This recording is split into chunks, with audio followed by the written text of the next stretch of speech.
So I had to do more of the pumpkin than I thought of as far as painting it goes, because I've had some trouble finding the colors I wanted. These ones here work well. I've got the kind of the red, which is this one, the green, which is the leaves, and I have not used the gold yet. That'll probably go in the middle, I'm thinking. Then I had to make a 45K trip to a little town called Camrose to find some orange and maybe something darker. This was the best orange I could find, and it's very neon. You see that? So I've got that here, okay? So I've had to kind of fiddle around and find a way to work with it. The easiest way would be is if you could find some children's, just regular old-fashioned chalk. But I bought some, but when I tried to work with it, if you look, the orange and the green just isn't dark enough. It's more Easter egg colored, so that didn't work. So then I bought another kind of chalk, and I got this orange and this green. See? Now I'm going to show you what the orange looks like. It's a little bit orangey, but it comes off a bit pink. So I will use some of that at the end, but the green, the same thing with the green. Here, let me color it. See, it's a little more blue than I want. So with that said, I'm going to go and erase that off. I'll show you what I have been doing. Now, when I'm making this, what I'm finding it to be is it's as much about taking the chalk off as it is about putting the chalk on. Let me get rid of this here first, and then we can start what we're doing. I won't be able to show you the whole thing because I'm fiddling a little bit, to be quite honest, and I would expect when you're doing yours, you're gonna have to do the same. What I did was with the cutout pumpkin, you can see I made an oval, this red oval. I gave you a photo of that. And then on the inside of each oval, to make it come out, I'm going lighter. On the outside of each oval, I'm going darker. I was hoping to find some brown, but no luck for this old broad. So we're doing what best we can with what I found, okay?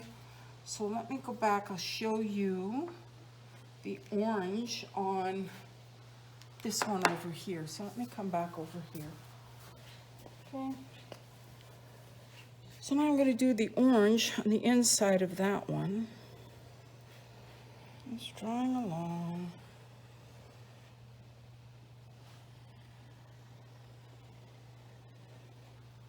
Okay. I'm just going to take my finger and spread it around as much as I can to smudge it on the inside of this red line.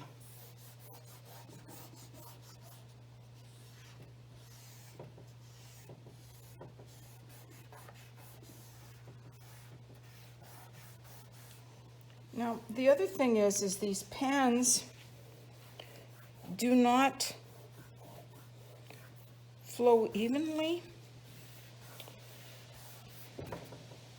So sometimes they'll be a bit wider, they'll give you more ink. I don't know if you can see this down at the bottom here. Sometimes they'll give you more ink. See here? Yeah, there you go. And sometimes they give you less. But like I said, we're going to work with what we have and it will work out. I think it's going to be really pretty once it's done. I just have to fiddle with it a bit. So now I'm going to take a little bit of wet paper, just regular paper towel, I guess.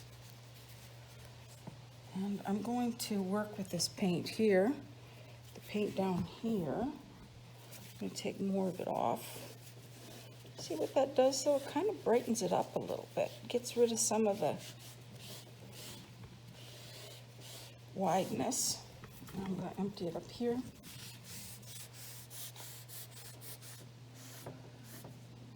Makes it more of a shade than it does. And it spreads it out. And it makes it more of a shade than an actual crayon mark. Now on this one down here, I really don't like how thin and sharp this is. So let's see if we can't get rid of most of that.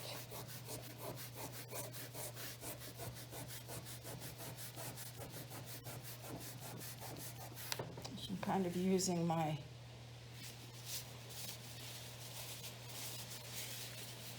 paper towel as an eraser. And it's not very wet. It's just got a dab of water on it. Okay. I'm just going to continue working this for a while till we get to where we want, and I'll speed up the video once I get it on the computer.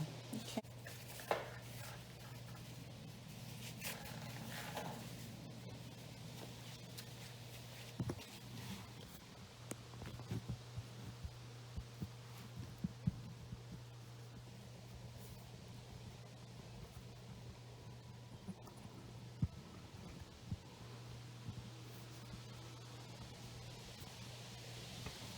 Hopefully you can see better at the top part now. Do it up here.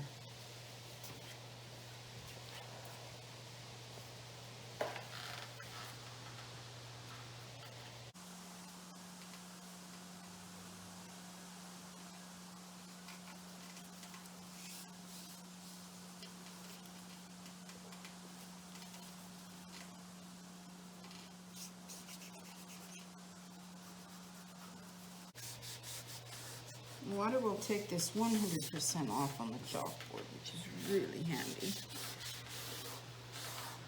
So bottom line is, if you really mess it up, don't freak, you can always do it again.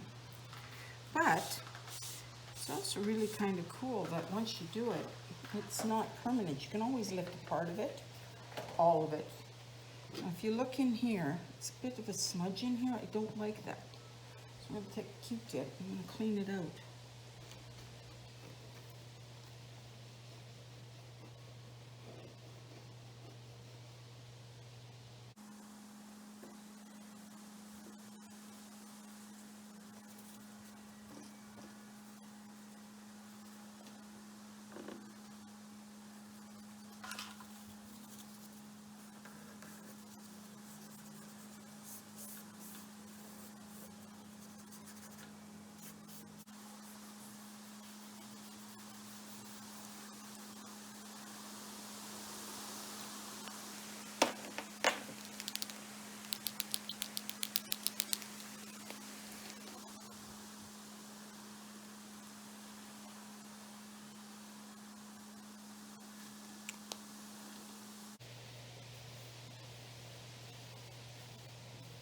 I'm just trying to smudge it between the line and the dark line, or between the brighter orange line and the dark line.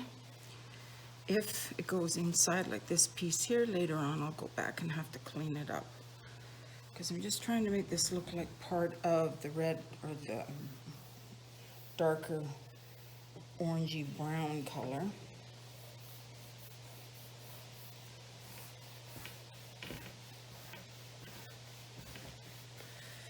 When you're painting pumpkins, actually, I might link it up. It's kind of the same technique. I think I'll link it up for you on the blog post. I painted some really pretty neutral colored pumpkins several years ago, actually, and I used the exact same technique, but it was a bit easier because I used paint. There's a lot more color choices with that.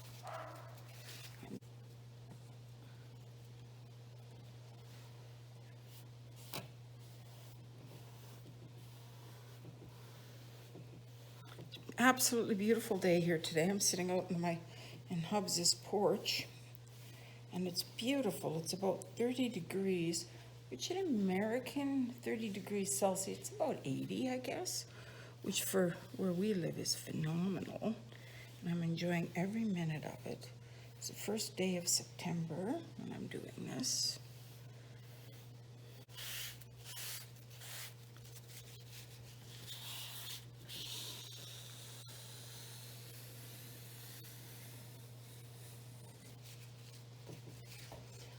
kind of gives you a bit of an idea how you do it. You just draw little half circles, make it light, make it a lighter color to bring it out in a darker color. So I do a light color on the inside of each mark and a dark color on the outside of each mark, and it kind of gives it that illusion of being a bit 3D.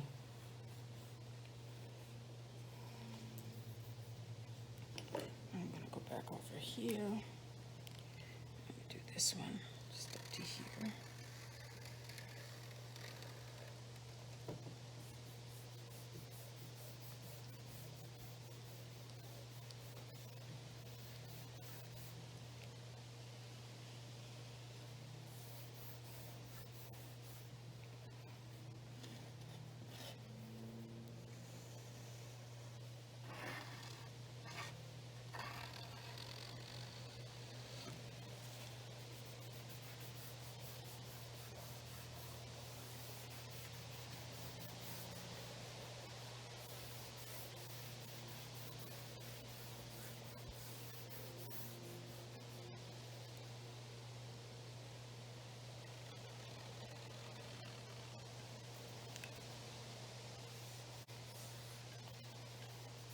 I think I should put some orange